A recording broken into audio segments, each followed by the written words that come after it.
आज सीटीवी के खास कार्यक्रम सुबह सवेरे में आपसे रूबरू होंगे नीमच के विधायक दिलीप सिंह परिहार। दिलीप सिंह परिहार एक ऐसा नाम जिनके जीवन की शुरुआत संघर्ष से हुई। बचपन में पिता का साया उठ गया और उसके बाद संघर्षों का दौर चला।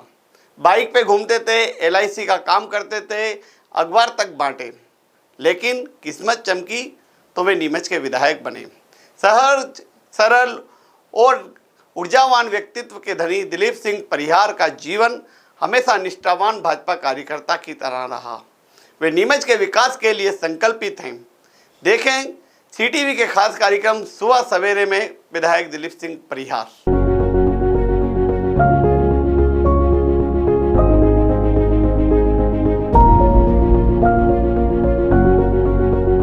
नीमच विधायक दिलीप सिंह परिहार एक ऐसा व्यक्तित्व जो राजनीतिक परिवार से नहीं है।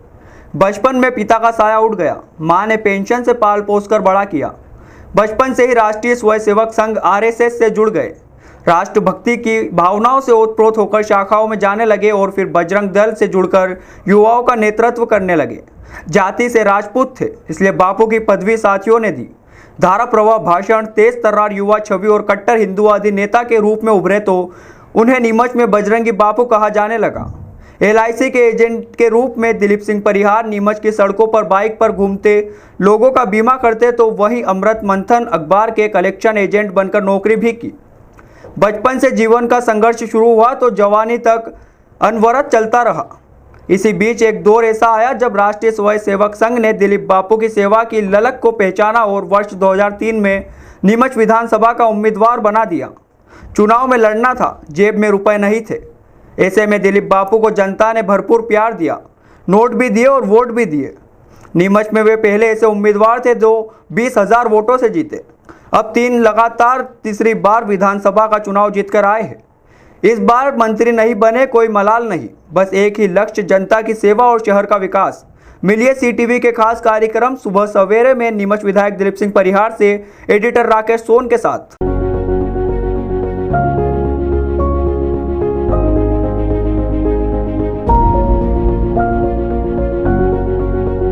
सीटीवी के खास कार्यक्रम सुबह सवेरे में आज हम पहुंचे हैं नीमच के विधायक श्री दिलीप सिंह जी परिहार के पास।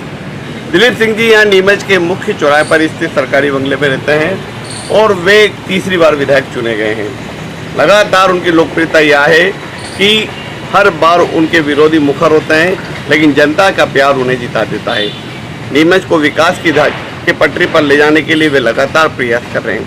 आइए विधायक जी से जानते हैं कि नीमच में जब उन्होंने पहला चुनाव लड़ा था तो किस तरह से लोगों की उम्मीदें थी और वे उम्मीदों पर कितना खरे उतरे। भाई साहब, आप एक बिना गैर राजनीतिक परिवार से यहाँ आए और आपका एक राजनीतिक बैकग्राउंड भी नहीं था, एक सामान्य कार्यकर्ता की तरह थे और लगातार आपने 3 चुनाव जीते हैं।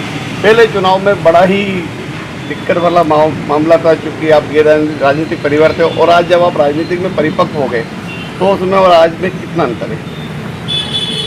वाकई में मैं राजनीति में नहीं था, मैं संघ की शाखाओं में जाया करता था, विश्व हिंदू परिषद का काम करता था। गौ माता को कोई कटने के लिए ले जाता था तो उसको बचाने का मैं काम करता था।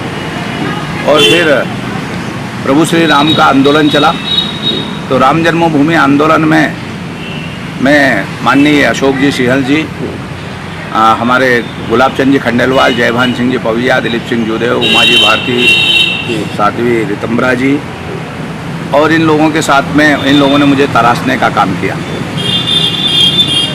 हम सब लोग धर्म जागरण किया करते थे, जन जागरण किया करते थे और महापुरुषों की जयंतियां मनाया करते थे, चाहे छत्रपति शिवाजी महाराज हो या संविधान रचयिता भीमराव अंबेडकर हो, राणा प्रताप हो। महापुरुषों की जयंतियां मनाया करते थे, रामनवमी निकालना, हनुमान जयंती निकालना, ये सामाजिक काम किया करते थे। 2003 में जब माननीय उमा भारती जी मध्य प्रदेश के रूप में मुख्यमंत्री के रूप में प्रोजेक्ट की गई, माननीय कप्तान सिंह जी सोलंकी जी संगठन मंत्री जी हैं, उस समय मेरे ऊपर इन लोगों की निगाह गिरी और उनने मुझे संघ के नेतृत्व में या उनकी राय के अनुसार मुझे उम्मीदवार बनाया गया। विधायक बनने से पहले आपको बापू बजरंगी बोलते थे क्योंकि आप बजरंग दल से जुड़े हुए थे। हिंदुत्व की लड़ाई आप लगातार लड़ रहे थे तो बापू बजरंगी नाम कैसे आया?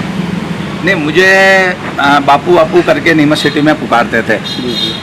अब या तो पूज्य महात्मा गांधी जी को बापू करके लोग पुकारते थे, या मैं सेवा के काम किया करता था, किसी भी घर में चला जाता था, कोई भी कोई काम बताता था तो उसमें तन्मयता से काम करता था। ये सोचा नहीं था कि मैं राजनीति में आऊँगा, और हिंदुत्व की संस्कृति राष्ट्रीयता के काम करना मेरा मूल उद्देश्य था। तो लोग जहाँ भी जाता था मुझे बापू के पुकारते थे, और वो एक उपनाम सा हो गया था। तो आज भी नीमच सिटी जहाँ मैं रहता था वहाँ मुझे दिलीप सिंह परिहार यदि कोई कहे, तो अभी कोविड में कई मामले में जब मेरे पास कोई अधिकारी वहाँ गया जांच करने, तो उनने कहा बापू से बात कर लो। तो अब वो पुलिस के जवान या तहसीलदार या एसडीएम ये नहीं जानते बापू कौन, तो फिर उनने कहा कि कौन बापू, उनने कहा नहीं विधायक जी दिलीप सिंह परिहार, तो उनसे बात कर लो। तो एक स्नेह का नाम है। अच्छा, आपने जीवन की जो शुरुआत थी वो मैंने सुना है कि LIC के एजेंट के रूप में की, अमर मंथन के कलेक्शन एजेंट के रूप में की, कई छोटे छोटे काम किए, मोटरसाइकिल पे घूमते थे, मतलब संघर्ष का एक लंबा दौर रहा। नहीं, संघर्ष तो जीवन में है। पूज्य पिताजी बचपन में चले गए थे, माताजी ने, मेरे पिताजी पटवारी थे, और स्वर्गीय ठाकुर हरि सिंह जी परिहार का स्वर्गवास हो गया। उसके बाद मैं बहुत छोटा था, मेरी माँ ने मुझे पेंशन के आधार पर पाला। 20 रुपये हम पेंशन लेने जाते थे, और उसके बाद माँ के संस्कारों की वजह से ही मैं आगे बढ़ा। लोगों की सेवा का भाव माँ ने मुझे दिया, और संघ की शाखा में खेलते खेलते राष्ट्रीय भाव जागृत हुए, और मैं आगे बढ़ना प्रारंभ हुआ। मगर ये नहीं सोचा था कि मैं राजनीति में आऊँगा। आज सब लोगों की, जनता जनार्दन के आशीर्वाद से मैं तीसरी बार विधायक हूँ। नीमच की जनता को कोटि कोटि प्रणाम करता हूँ कि उनने मुझे आज भी स्नेह दिया है, और उस स्नेह की डोर को मैं विकास के रूप में परिवर्तित करने का काम कर रहा हूँ। पहला जब चुनाव लड़ा था तो देखा था कि आपका चुनाव मतलब एक जनता का चुनाव बन गया था। लोगों ने वोट भी दिया, पैसा भी दिया, और भरपूर स्नेह दिया। ये 2003 के चुनाव का मेरे को जहाँ तक ध्यान है कि जहाँ भी आप जाते थे तो लोग है ना, मतलब आपको वोट देने के साथ ही कहीं थैलियाँ देते थे, पैसे का आर्थिक रूप से भी काफ़ी सहयोग किया था। मैं जनता का बहुत ऋणी हूँ, और इस जनता ने मुझे पलक पाँव बिछाकर तन मन धन से सहयोग दिया। और मुझे विधायक जब मैं पहली बार बना था तो मुझे याद है कि संघ ने मुझे इधर दिया, और लोगों ने कहा कि आप पैसे कहाँ से लाओगे। तो एक मेरे परिवार के भैया है जो अमेरिका में डॉक्टर है, बुआ जी के लड़के, उन लोगों ने कहा कि हम थोड़ी मदद करेंगे। कुछ जनता ने कहा कि हम नोट भी देंगे और वोट भी देंगे। तो मैं जहाँ जाता था लोग तिलक लगाते थे, 11 रुपये से लेकर और 11,000 रुपये, 31,000, 51,000 रुपये तक की थैली मुझे भेंट की।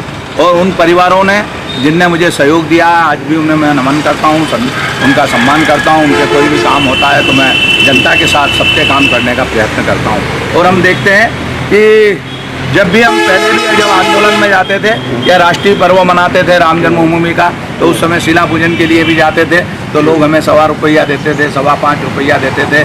कांग्रेस के लोग कहते थे ये चंदा खा जाएंगे, और ये मंदिर भी नहीं बताएंगे, तारीख भी नहीं बताएंगे। तो वो सब बातें हमने सुनी, और आज हमने देखा कि देश में एक देव दुर्लभ प्रधानमंत्री देश को प्राप्त हुए। तो देश के प्रधानमंत्री जी ने भूमि पूजन किया, तो हमको लगा कि हमने जो कसम खाई थी आज वो पूरी हुई है। तो मन में बहुत प्रसन्नता है, और जनता का ऋण तो जीवन भर रहेगा, क्योंकि जनता ने हमेशा मुझे नोट भी दिए, वोट भी दिए। जब शुरू बड़ा चुनाव लड़ा तो लगभग 25,000 वोटों से जिताया, और लगभग 18 लाख रुपए के लगभग मुझे लोगों ने चंदा दिया था। उसी चंदे से मैं चुनाव लड़ा था, और उसी चंदे में से कुछ बचा तो अच्छे काम में भी लगाया था। मेरे भाई साहब, देखा गया कि चुनाव से पहले, आइए, चुनाव से पहले आपकी छवि कट्टर हिंदूवादी वाली थी, हिंदुत्व का चेहरा आप थे, और ऐसा कहा जा रहा था कि ना कहीं मुस्लिम समाज आपसे जुड़ेगा नहीं। लेकिन आज की स्थिति है कि मुस्लिम समाज में भी आप लोकप्रिय हैं, और उन कामों के कारण मुस्लिम समाज आपको काफ़ी पसंद करता है, और ऐसा मुस्लिम वर्ग का जो क्षेत्र है वहाँ पे आपको काफ़ी बुलाया जाता है। नहीं, हिंदू परिवार में जन्म लिया, इसलिए मुझे हिंदू मानते थे, और मैं हिंदुत्व के काम भी करता था। गौ माता की सेवा करना, राम जन्मभूमि के आंदोलन में अग्रणी रहा, और कार सेवा में भी 2 बार मैं गया हूँ। तो वो छवि स्वाभाविक थी। और जब मैं जनप्रतिनिधि बना तो जनता का होने की बात है, जनता की दृष्टि में मानव मात्र के कल्याण के लिए मैंने काम किया है। हिंदू हो, मुसलमान हो, सिख हो, ईसाई हो, सब समाज के उन साथ लेकर चलने का जो भाव जागृत था, वो भाव तो मेरे में संघ की शाखा से ही मुझे मिला था। तो मैंने सबको साथ लेकर चलने का प्रयत्न किया और सब मुझे भी स्नेह देते हैं। हम देखते हैं कई मुस्लिम परिवारों में आज भी मैं जब जाता हूं तो मुझे बिल्कुल परिवार जैसा मानते हैं। सिख परिवारों में मैं आज भी गुरुद्वारे में मत्था टेकने जाता हूं। हमेशा जब नया क्रिश्चियन समाज का जब नया साल आता है तो मैं चर्च में भी जाता हूं। तो और जब मंदिर शिव जी की पूजा होती है तो मंदिर भी जाता हूं, राम जी के मंदिर भी जाता हूं, सब दूर जाता हूं। वह जनता ही मेरा भगवान है और जनता की सेवा करके ही मैं उस मार्ग पर चल रहा हूं। जी, लगातार 3 बार जीतने के बाद भी मंत्री बनने की कहीं ना कहीं मलाल है? कोई मलाल नहीं है। जी। हम तो विधायक बनने के लिए भी मतलब संगठन ने हमें भेजा है। पहले संगठन में काम करते थे, फिर उनने इधर सत्ता में भेजा तो सत्ता में काम करने लग गए। और जब मैं 25,000 वोटों से जीता और उसके बाद मुझे टिकट नहीं दिया तो पार्टी संगठन ने कहा कि आप संगठन का काम करो। तो मैंने सदैव खुमान सिंह शिवाजी के लिए बिल्कुल सेवाभावी उनका छोटा भाई बनकर मैंने उनकी सेवा की, उनको जिताया। और जिताने के बाद संगठन ने मुझे जिलाध्यक्ष का दायित्व दे दिया। 3 बार भारतीय जनता पार्टी का मैं जिलाध्यक्ष रहा और भारतीय जनता पार्टी को मैंने सर्वस्पर्शी सर्वव्यापी बनाने का काम किया। घर घर जाके और भारतीय जनता पार्टी के परिवार को मैंने बढ़ाया। कई अनुसूचित लोगों को मैंने अपने साथ में जोड़ा। कई बस्तियों में जाकर उनकी गरीब लोगों की सेवा करके उनको भारतीय जनता पार्टी परिवार में जोड़ा। इसीलिए तो आज भारतीय जनता पार्टी सब लोगों के मेहनत और परिश्रम से विश्व की सबसे बड़ी पार्टी बन गई है। जी जी। अभी वर्तमान में जो भाजपा जिला अध्यक्ष पवन पाटीदार जी को लेके पहले कुछ मतभेद सामने आए थे, इस बार भी ऐसा कुछ लगता है कहीं पार्टी में जो नीमच में चर्चा है जिस तरह से? संगठन में कोई मतभेद नहीं होता है। जी। और हमारे यहाँ तो ये है कि भाई हेमंत जी को मंगल जी को जिलाध्यक्ष बनाया, हमने उनके साथ में काम किया। भेऊलाल जी को भारतीय जनता पार्टी का जिलाध्यक्ष बनाया, हमने उनके साथ काम किया। अनुसूचित जाति के भाई हेमंत हरित जो वार्ड अध्यक्ष बनकर पार्षद बने 2-3 बार, अनुसूचित जाति मोर्चे के जिलाध्यक्ष बने। और जब भारतीय जनता मेरे साथ में महामंत्री रहे और जब भारतीय जनता पार्टी ने उनको जिलाध्यक्ष बनाया तो हमने उनके साथ में काम किया। आज पवन जी को भारतीय जनता पार्टी के शीर्ष नेतृत्व में जिलाध्यक्ष बनाया है, हम उनके नेतृत्व में काम कर रहे हैं। तो भारतीय जनता पार्टी में कहीं भी इस प्रकार का भाव उत्पन्न नहीं होता है। नीमच में विकास की दृष्टि से अब क्या कुछ किया जाना बाकी है, क्या लक्ष्य है? मैंने नीमच के विकास के लिए माननीय अनूप मिश्रा जब जल संसाधन मंत्री थे तो मैंने गाड़ीगल सागर से लेकर हमें जो रेतम बैराज है अटल सरोवर जिसका नाम है, उस डैम को बनवाया, वो गाड़गिल सागर की बनवाया। उसके बाद खुमान सिंह शिवाजी के नाम से टीकरिया डैम बनाया और हमेरिया डैम बनाया। और ऐसे मैंने 5 डैम मध्य प्रदेश में नीमच की जनता में विधानसभा में माननीय मुख्यमंत्री शिवराज सिंह जी चौहान साहब से मिलकर और बनाने का काम किया है। और आज कहीं न कहीं किसान बहुत प्रसन्न है। अन्नदाता किसान अच्छा अन्न उत्पादन कर रहा है। इसीलिए तो मध्य प्रदेश में किसानों ने जो अन्न उत्पादन किया उसकी वजह से हमें 5 बार कृषि कर्मण्य पुरस्कार मिले हैं। और आने वाला लक्ष्य में मेरा है कि एक मैं चीताखेड़ा और भड़क सनावदा में जो 2 सर्वे चल रहे हैं, अभी मैं माननीय मुख्यमंत्री शिवराज सिंह जी से मिला था उनके निवास पर जाके कोरोना के समय। तब मैंने उनसे कहा था कि भाई साहब अभी कोरोना चल रहा है, कुछ विकास के काम हैं। तो उनने कहा था कि आप बताओ कौन कौन से काम है। मैंने कहा थोड़ा डुंगलावदा से और वहाँ भटखेड़ा तक मुझे ऑनलाइन बनाना है क्योंकि नीमच जिला स्थान बन गया है। उनने कहा भी कोरोना के बाद आप दे दो, मैं सर्वे करवा लूँगा। ऐसे ही मैंने उनसे कहा था कि चीताखेड़ा के इधर भगवानपुरा के इधर एक डैम बनाना है, भड़क सनावदा का सर्वे कराना है। तो उनने मेरी चिट्ठी दी थी मैंने, तो माननीय मुख्यमंत्री जी को मैं धन्यवाद दूंगा कि उनने मेरी चिट्ठी पर कार्रवाई चालू कर दी। ये मतलब नीमच का एक रिंग रोड बन जाएगा, इधर से बाईपास, दोनों तरफ बाईपास रहेगा। हाँ, तो मतलब इधर अगर डुंगलावदा से लेकर अगर भाटखेड़ा तक निकलेगा तो एक नया रिंग रोड नीमच को मिलेगा। नहीं, रिंग रोड नहीं है, शहर के बीच में 4 लाइन निकलेगी। 4 लाइन और हम एक लाइन अभी और निकालने वाले हैं जिसमें रेलवे का एक ब्रिज बनाएंगे और वो औद्योगिक क्षेत्र के वहाँ से पटवाए के उधर होते हुए जयसिंहपुरा हुआ जाते हुए और मंडी के वहाँ वो मिलेगा। वो एक रिंग रोड के रूप में तैयार होगा। नीमच पूरा एक गोले में आ जाएगा। और मेरे को किसी एक संत ने कहा था कि यदि नीमच को आप गोले में ले लेते हैं तो नीमच का सर्वांगीण विकास और हो सकता है। वास्तु की दृष्टि से एक मैंने माननीय कैलाश विजयवर्गीय जब PWD मंत्री थे तब हमने ये पूरी सड़क बनाई थी जिससे चौथखेड़ा, रावतखेड़ा, दूल्हाखेड़ा, भाटखेड़ा इन सड़कों पे जमीन की कीमत नहीं थी। आज 4 लाइन निकलने की वजह से बहुत अच्छी कीमत हो गई है। नीमच में एक धामने झांझरवाड़ा एक पार्क है, आपने करीब 100 करोड़ की लागत से वो बना हुआ है, लेकिन उसकी जमीनें बहुत महंगी है, उद्योगपति आ नहीं रहे हैं। तो कहीं ना कहीं वो जो प्लाट इतना डेवलप हो गया, सारी चीज़ें हो गई, तो उसमें कहीं ना कहीं रेट में कोई कंसीडर या उद्योगपति जो आ जाए, टेक्सटाइल मिलें डलें, दूसरी मिलें डलें। अब तो उद्योग विभाग के हमारे जिले के भी मंत्री हो गए हैं भाई ओम प्रकाश सकलेचा जी। तो मैं उनसे कहूँगा कि वो इसके रेट के लिए भी कम के लिए बात प्रयत्न करेंगे। मुख्यमंत्री जी से भी हम बात करेंगे। मगर मैं तो धन्यवाद दूंगा मध्य प्रदेश के मुख्यमंत्री जी और उस समय के उद्योग मंत्री जी को कि उनने झांझरवाड़ा में एक नया औद्योगिक क्षेत्र डेवलप किया। आप कभी जाके देखना, बहुत सुंदर औद्योगिक क्षेत्र डेवलप हुआ है। और वहाँ हमने ठीकरिया डैम से, हम कुमान सिंह शिवाजी डैम से हम पाइपलाइन लेकर आए हैं और उद्योग में पानी पर्याप्त दिया है। बिजली के बड़े बड़े हमने ग्रिड लगाए हैं वहाँ और पर्याप्त वोल्टेज मिले, इसके लिए हमने बिजली की व्यवस्था वहाँ औद्योगिक क्षेत्र में की है। उसके अलावा वहाँ सड़क, अच्छी सुंदर सड़क हमने बनाई है।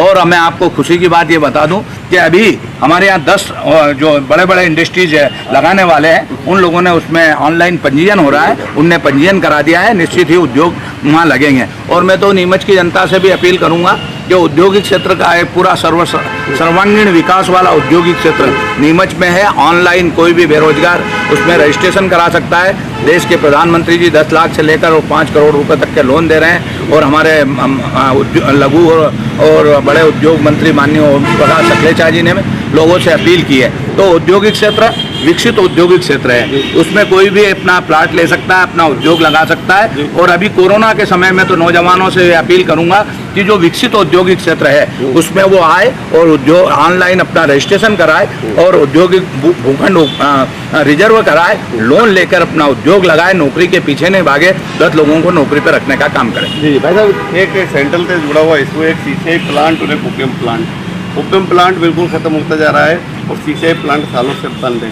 हम सांसद सुधीर गुप्ता भी इस दिशा में प्रयास करेंगे एक नया ओपियम प्लांट नीमच में शुरू हो, नीमच मंत्र में, और सीसीआई प्लांट वापस पुनः शुरू हो। हालांकि इसको बेचने की कवायद चल रही है, इसमें आपका क्या दृष्टिकोण है? मेरा ये दृष्टिकोण है कि अफीम उत्पादन ये जिला है और हमारे सक्रिय सांसद मान्यवर सुधीर गुप्ता जी ने हमेशा अफीम के किसानों की लड़ाई को लड़ा है और उनके जो पट्टे औसत को लेकर जो कटे थे उनको भी दिलाने का काम किया।